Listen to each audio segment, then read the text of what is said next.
பசித்தவர்கள் சாப்பிடலாம் வாங்க.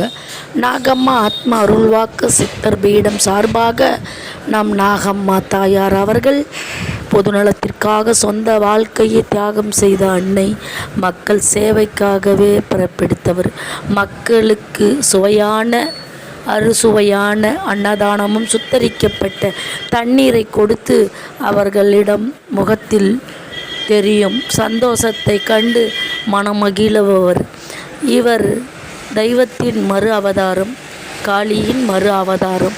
தாயார் நாகம்மா ஆத்மா அருள்வாக்கு சித்தர் பீடம் திருவண்ணாமலையில் அமைத்து இங்கு பல சேவைகள் செய்து கொண்டிருக்கிறார். சிவன் சேவை.